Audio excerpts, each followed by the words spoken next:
Hello and welcome to a new episode on Sadhana World Foundation. As you know, we care about crafting young lives. We present stories drawn from the lessons in history and mythology, which are anchored on moral values. We think that these stories contain a significant amount of teachings which our young children and adults can inculcate in their lives and become stronger and better human beings.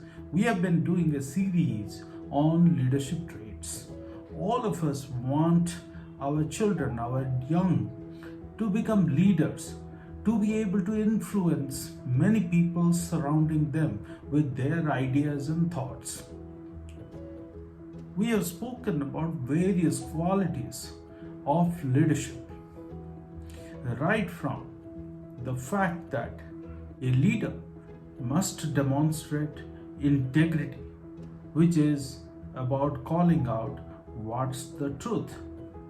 Secondly, we said that the leader must demonstrate a consistent standard of ethicality or morality.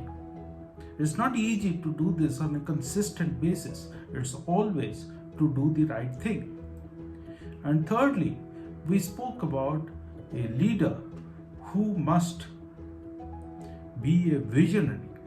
That means he sees or she sees what the others are not seeing and communicating the same.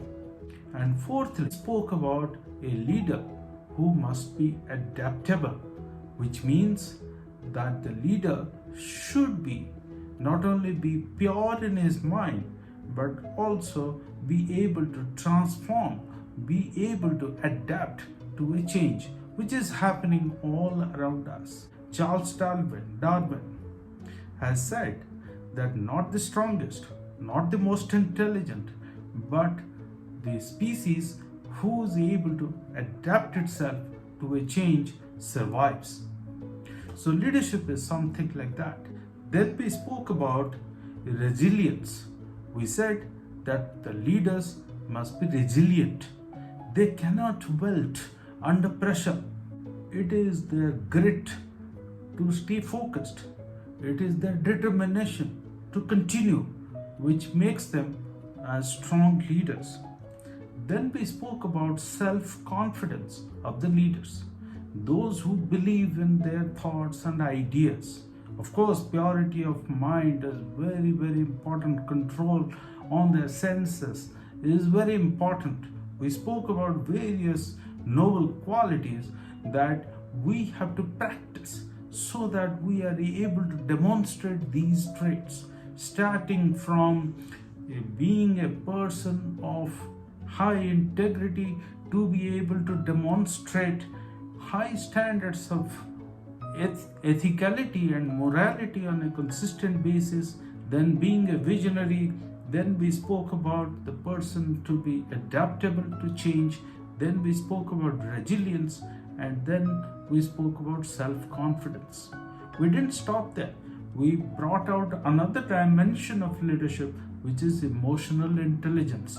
That means how you deal with highly charged scenario when there is stimulus which almost push you to give a response which you might have to regret later. That's the difference between a leader who is emotionally intelligent and who's not. We also spoke about leaders to be decisive. That means they need to take decision. The world has suffered due to no decisions of leaders. We spoke about various moral qualities that we need to practice to be able to demonstrate these leadership traits on a consistent basis. Today we will speak about one more dimension, that is empathy. What does empathy mean? It means that the leader is able to understand and relate to the emotions, experiences, and perspectives of others. If a leader is empathetic, then the leader will be able to create a positive and inclusive work environment. The leader will be able to foster very strong relationships within the members of his team. The leader will be able to inspire trust, loyalty among the team members. So, the leader will be able to make many informed decisions, resolve conflicts, and at the same time motivate the members of the team to reach their full potential. Let me bring up a story from our so-called bedtime stories. We have heard this enough. In our school days, maybe our grandmothers, our parents have told this. It's a story which we were told when we were very young. It's the story of an elephant and a sparrow. In a dense forest, it was a hot day. There was a long spell of summer, and all the water bodies were drying up. The elephant was thirsty. Elephant was coming to the water body to drink water and to drench itself with a little bit of water. On the way, it finds a sparrow who's almost about to die. But an elephant is a gigantic animal, is powerful animal. A sparrow is insignificant. However, the elephant spots the sparrow who's almost about to die. Elephant stops, asks the sparrow that what's happening, what's wrong with you.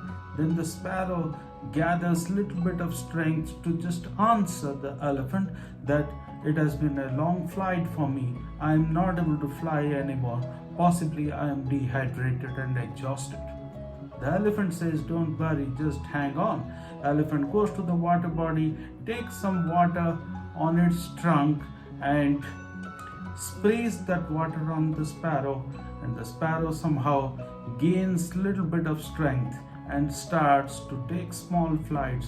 The sparrow is extremely happy, extremely thankful to the elephant for having been helped by such a gigantic animal who has nothing to do with the sparrow, who will possibly not imagine of getting anything in return. But the elephant was able to demonstrate empathy to the sparrow. We have heard, of course, many such stories. You would have heard of the story of the Brahman and the miser merchant. The Brahmin was passing through that village where the miser merchant lived. The Brahmin wanted to teach a lesson to the merchant. The Brahmin, it was about to get dark. The Brahmin goes to the merchant and says that I have lost my way. Can you help me by giving me a shelter for the night today? But the merchant, as usual, says that I have no time for you. I don't know who you are. You have to find your own way. Someone who was passing by heard this Brahmin asking for shelter and the miser merchant not paying any heed to this. And that person, out of compassion, offers help. The merchant observes this and wonders that he is rich, he has all the power, he has all the resources. What this Brahmin is asking for? Most probably, this Brahmin is harmless. Why he could not do what this passerby, who appeared to be much poorer than the merchant, was able to do? Then the merchant has a transformation in the days ahead. We all have heard all these stories.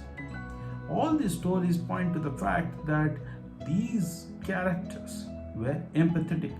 The elephant was empathetic. The merchant miser was transformed to become a person with empathy. We are all told to pay attention to someone who's in need. It could be a friend of ours, it could be a stranger, but how we can feel the emotion of the other person makes us a strong leader. We are able to engage with our team members better. We are able to build a relationship of trust.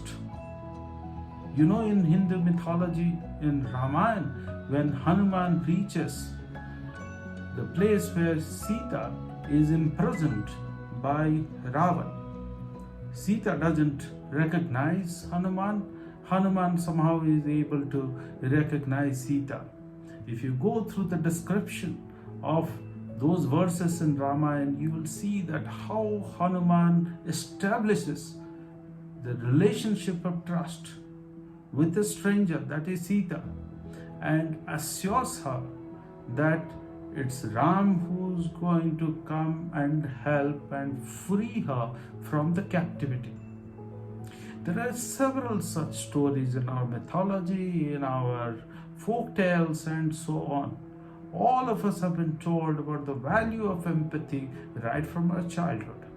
In Srimad Bhagavad Gita, chapter number 16, when Sri Krishna describes 26 noble qualities, there are many of them which relate directly to this value of empathy.